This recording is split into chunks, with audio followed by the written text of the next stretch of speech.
Hello, everyone, and welcome to this week's episode of the Disney Dining Show, coming to you from the Bob Varley Studio in Orlando, Florida. I'm your host, Pete Werner, joined this week by my good friends, Associate Editor of the DIS, Miss Denny Sunderly, Hi there. Dreams Unlimited Travel and Real Estate Agent, Mr. Sean Falk, Hi. and Associate Producer for the DIS Unplugged, Mr. Corey Fiasco. Hey, everybody. And before we get into this week's topic, just a reminder, this show, along with most of the other shows we produce, are brought to you by DreamsUnlimitedTravel.com. And if you enjoy the content that we produce, especially in this time of COVID-19 and the impact it's had on the travel business, we would appreciate you considering booking your next Disney vacation with us. We talk about dining all the time. One of the great benefits of having a Dreams agent work on your reservation is they will work with you on coming up with a plan for your dining. And if you'd like them to, they'll take care of making all those advanced dining reservations for you. So that's just one of the many services that our agents provide, all at no additional charge. Does not cost you a penny more to use Dreams. We get our pricing direct from Disney. It's the same pricing you get from Disney. But in addition to that, you can have as much or as little control over your reservation as you want, making your own plans, or having our agents do that for you. So it's just a great way to show your support for the DIS, for our team, for the content that we produce, because that's what pays the bills. DreamsUnlimitedTravel.com. We would appreciate your support. All right, with that little commercial out of the way. This week, because we are apparently a group of masochists who want to talk about things that we can't do right now because everything's shut down because of COVID-19. So we're going to continue this streak with desserts worth going out of your way for. And this was an easy one. This was an easy one for me. I'll start with, I've got a few on my list. I've got 4 to be exact, because I could have gone further. But the first one for me, at the Flying Fish, one of my favorite restaurants in all of Walt Disney World, located at the boardwalk, their tasting of artisan cheeses is on the dessert menu, but could be an appetizer as well, and I've done that. Robiola Bocina, a Croton, Thomasville Tommy, I think it's pronounced, a smoky blue, and a VSOP Gouda cheese for $16. And it just, I mean, it's supposed to be for 2, but I love cheese and I would eat that by myself. That is a dessert worth going out of your way for. The vanilla creme brulee at Chefs de France is another one. It's one of the dishes that they do really, really, really well. It's $11. And I've never heard anyone tell me they didn't love that it was, oh my God, this is a great creme brulee. Over at Il Molino at the Swan. It seems like I'm keeping like all around Epcot here, with the exception of my last one. Il Molino over at the Swan. Absolutely one of the most underrated restaurants at Walt Disney World. But they have, you don't see this too many places, they have an Italian dessert called a tartufo. And what tartufo is basically gelato encased in chocolate and served with whipped cream and a zabaione. It's $11. Sometimes tartufo will have a cherry in the center. And when I say it's gelato, it's frozen solid. It's frozen solid. So it's not like a creamy gelato in the middle of this. Okay. These are, covered in chocolate and then, flash frozen. So usually when they come to the table, they're hard, and you got to chip through it. But oh my God, I absolutely love tartufo. There was I used to work at an Italian restaurant in New Jersey back in the day, talking 1981, 1982. And that was my first exposure to gelato tartufo, and fell in love with it there. And that was the best one I ever had. This is second best. So that's over at Il Molino. And then the chocolate flight at the Wave, the chocolate croissant bread pudding, um, a brownie creme brulee, and German chocolate cake. The German chocolate cake, oh my God, $11. Um, and just one other example of why the Wave is just an incredible, incredible restaurant. I love that chocolate flight. But let's go over to you, Sean, Okay.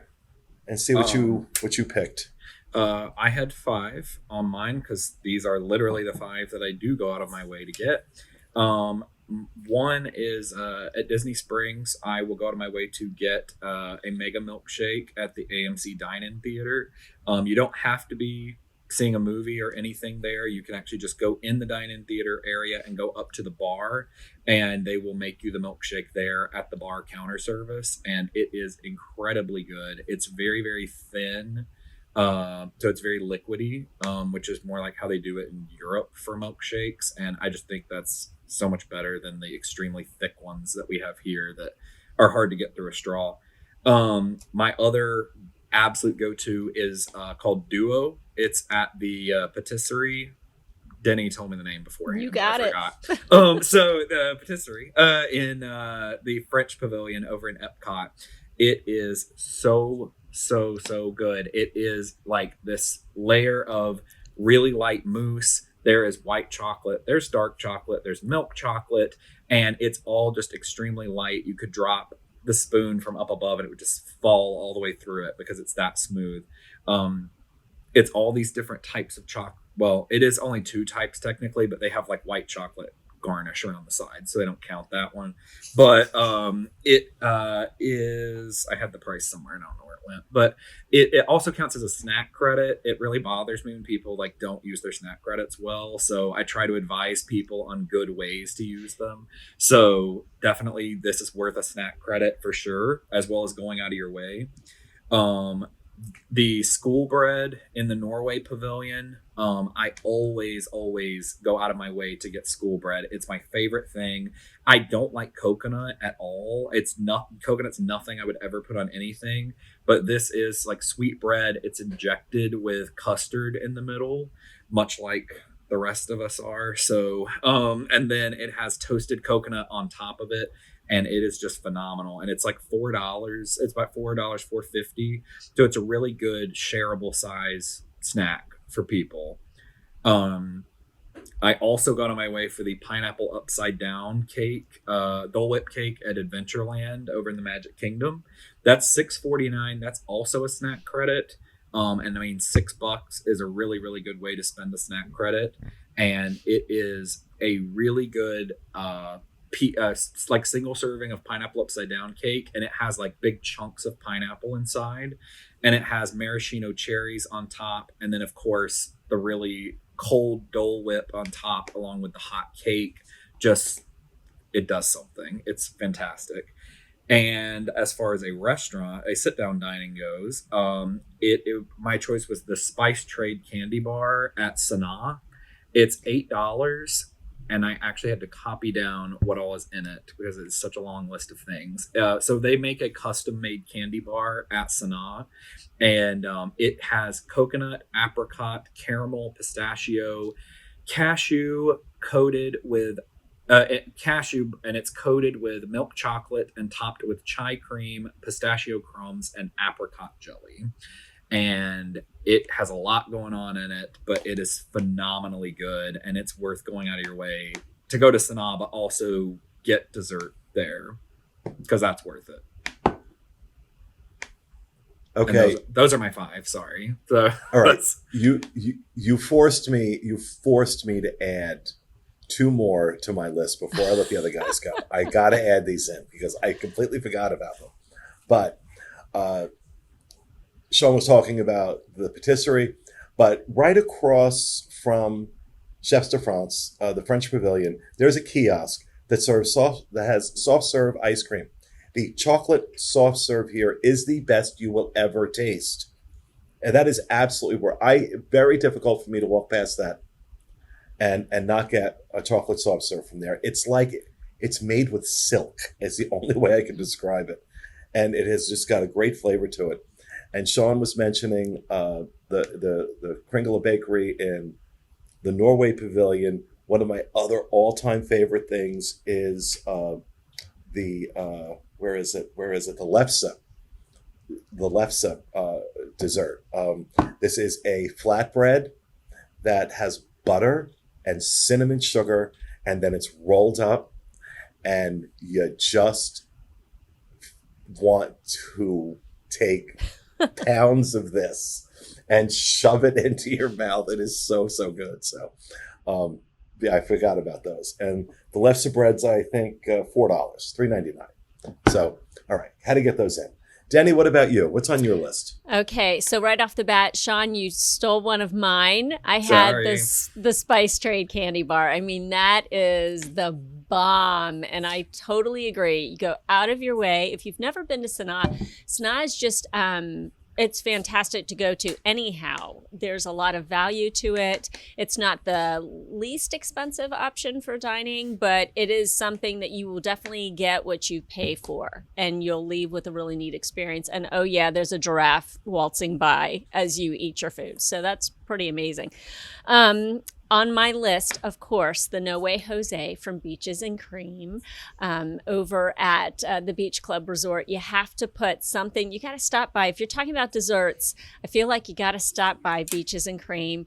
Their new location is a little less, I mean, I liked it. It's just, I know a lot of people have looked at it and gone, okay, it's less charming. They've taken some of the, the uniqueness away, that kind of thing. I totally get that. However, go ahead and go over there and get the No Way Jose. It's a sundae that features chocolate and peanut butter, and it is fantastic. Anything with hot fudge on it is a good thing in my book.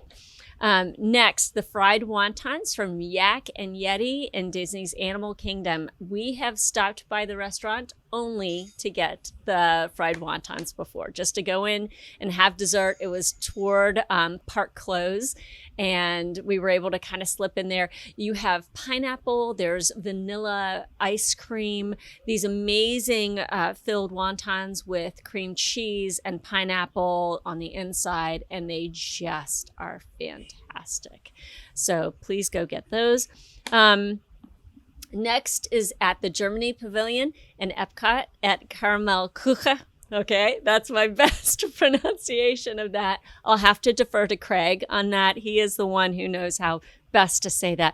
But out of all of the amazing treats in that case, my very favorite is the dark chocolate sea salt, I can't say it, sea salt caramel. So I'll go in and get those. I've been giving them as a gift before, and it's fantastic. But they'll have milk chocolate and dark chocolate. And when I asked the cast member my very first time trying to decide between the two, she hinted at the dark chocolate, and she has not steered me wrong. This is something I will absolutely stop in my tracks, jump into that store and get. And the last on my list right now, and these are kind of the grab and go ones, but I guess with the way that I tour around the parks, I like grabbing and going with things. It is the coconut macaroon at the Boardwalk Bakery. So if you've been to Disneyland and you've seen that amazing Matterhorn macaroon with the white chocolate on top, and you've taken the cute little Instagram picture in front of the actual Matterhorn, and then you've shoved that thing in your mouth, it is just so good. And it's perfect for sharing because it's huge. Or you eat some now, you eat some later after you toss it in your backpack for the rest of your day. It's so good. And the closest thing that we have to that is the coconut macaroon at the Boardwalk Bakery. It is nicely sized. It's not in the shape of the Matterhorn, unfortunately, and does not feature that white chocolate drizzle on top, but it comes really, really close. And I savor every morsel because it reminds me of Disneyland. And it's so, so good. Honorable mention would be anything in the dessert case at Sunshine Seasons in the Land Pavilion at Epcot. They're the ones who, them and the Contempo Cafe at the Contemporary, their bakery teams are just the bakery teams fantastic. They like to go next level with cupcakes and specialty desserts for like anniversaries and big things like that you want to celebrate. They were the first to get the rose gold cupcake thing going at Sunshine Seasons. And they were the last year they did an annual pass holders secret snack, and they had it there at Sunshine Seasons. And it actually was an ice cream sandwich. It was a gelato sandwich. And they did not use gelato in any other treat at the time other than this really cool annual pass holder gelato sandwich. And it was delicious. So that's my list right now, but I'll likely add more to it like you did, Pete. I can't believe you're going to use Best Anything and Contempo Cafe in the same sentence. I'm serious. That bakery team is top notch. No joke. All right. All right. I'll take your word for it because, generally speaking, I think anything coming out of the Contempo Cafe is an unusual fail. Well, I think maybe it's its proximity. It gets some of the stank from Chef Mickey's on it, and because it seems like that's like the black hole of culinary decency at the Contemporary, because you've got the Wave and you've got the California Grill there as well. So it's kind of this disconnect for me, but that's just what I think. Fiasco, what about you? All right, so my list here is in order of my favorite well, they're all my favorites, but number one is number one. And that is my number one favorite my number one favorite dessert that I would go out of my way for on Disney property is actually at Rainforest Cafe, and that's the volcano. Coming in at $15, you have what is a chocolate cake ice cream volcano with hot fudge. The cast members there, the waiters and waitresses there come over and they make a big deal out of it. It's a great birthday cake, but it's also a great anytime cake. It's one of those things where when I go out to eat, just me and Haley, we're always like, ooh, we really want dessert. But we really never actually get dessert. At Rainforest Cafe, that's the difference, because a lot of times what pushes our cravings over to going there is the volcano. It's just the best. Number two is the Kungaloosh at Jungle Skipper Canteen.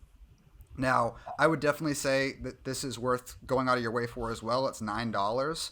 Although I would say Jungle Skipper Canteen is just, in general, worth going to, especially as far as the dining at Magic Kingdom is concerned. I consider it to be the best, but the Kungaloosh is, again, chocolate cake. You can kind of see a recurring trend here with me and what I like. With cashew caramel ice cream, again, the trend is continuing, topped with coffee dust. Like I said, $9. And that is just amazing. That was a contender for my favorite dessert for a while. But it was one of those desserts where the first time I had it, I said, this is my favorite dessert on property, hands down.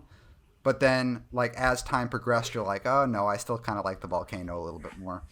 But number three, I would say also in that category of the first time I ate it, I was like, this is the best thing ever, is the Toledo Tapas Bar at Grandestino Tower, up on Grandestino Tower at Toledo. That's $12, and it's basically like a super fancy candy bar. And as you eat through it, there's different flavors on different portions of the bar. It starts with coffee, then chocolate, then raspberry, then lemon curd. And yeah, that's $12. And it's an experience. This is a fantastic dessert. I would, if you end up at Toledo, definitely get this, because it's something different. And then my fourth, which I would say is more of an honorable mention, because you're definitely not really having to go out of your way for it, is just Dole Whip. You can basically get Dole Whip almost anywhere now. It used to be, Magic Kingdom Polynesian, that's where you got it, but now you can find it everywhere just because of its popularity. But still, I know people who have been to Disney World multiple times and tell me, I've never had Dole Whip. And to that I say, then you've never been to Disney. And go out of your way to make sure you get that, and it's not very hard to do anymore. Okay, I got to disagree with you on the dessert from Toledo. I tried that when I was there, and it was just the icing on the crap sundae that was that meal. I thought that was terrible, personally. Oh no! It almost made my list. I liked it. I absolutely despised. I just hated that meal. That meal was terrible. It was terrible. And when because that opened, and then, shortly after that, we got Topolino's over at Riviera, and you saw how brilliant Topolino was. Like, okay, what's the issue? You're a mile away. Share some recipes. Did anybody else have anything they wanted to add after hearing everybody else's? I didn't. I felt pretty sure in mind. Those are the 5 that I listed that I go out of my way for. But I mean, it's not technically dessert, but I guess cheese can kind of be dessert. But at Toledo, there is a blue cheese tapas option that was just, I think, the best blue cheese I've ever had. I can't remember. It had something else in it because it just was sprung on me, and I remembered it when we started talking about it. But whatever it is that's there, it was phenomenal. Like that tapas dish. I was at that meal with Pete, and I did agree that I didn't care that much about my entree, but the actual tapas dishes, I wish I would have gotten more of those, except they really can add up pretty quickly. So yeah. I would mention one more thing. Sorry, Denny. No, you're fine. Go ahead. Okay. I would mention one more thing. I'm not even going to try to pronounce the name of it, but it's the ice cream place in the back of the France Pavilion. I think that I hear people talk about their favorite ice cream all the time. A lot of people say Ample Hills is their favorite. I think that's the best. They have seasonal flavors. So like during the fall, you can get pumpkin spice sorbet. During Christmas time, you can get gingerbread. Mm-hmm. And it is just top-notch ice cream. It's so good. And if you haven't had it, you should have it. Yeah, I concur with that completely. I love that ice cream shop. I just wanted to just throw out there, what my favorite thing to get in the park is just a plain old hot fudge sundae from Hollywood Scoops and Disney's Hollywood Studios. I mean, there's nothing better than sitting at the base of the Tower of Terror and having an ice cream sundae. So if you think that if you're in the park and you're thinking, I'm just going to pass by that, if you want ice cream, it's great. It's hand scooped. Also, keep an eye out, especially in the studios, for seasonal desserts, snacks, and treats. Over the past several years, they have done a great job of really introducing fun and different things, like during Halloween, during Christmas, and you can kind of make your own little checklist and just go right on through, trekking through and eating all those fun desserts.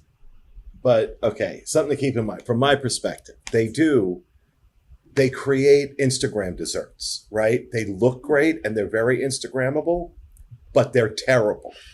Whereas Disneyland does Instagrammable desserts that are actually good. Oh, yeah. This has always bothered me, is that, they're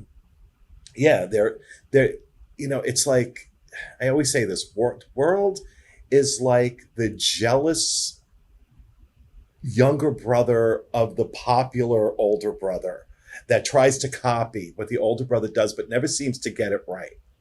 And that is definitely true in snacks and desserts. Disneyland has it down to a science. They're Instagrammable, but they're also really good. But Disney World is just kind of that flat, one-dimensional caricature of that, with a lot of these desserts, because I've tried, I've yet to have one. I've yet to try one where I said, wow, that's really good. Mm-hmm. You'll have these incredible cupcakes, right? That it's got, that has all this decoration on it. It's all great. And then you bite into it and it's basically the taste of sugar and nothing else. And there's no other flavor. There's nothing special about it. And that just pisses me off to no end. But that's a topic for another show. All right, folks, thank you very much. Thank you for joining us. That's going to do it for this week's episode of the Disney Dining Show. We'll be back with you again next week. Have a great week, folks.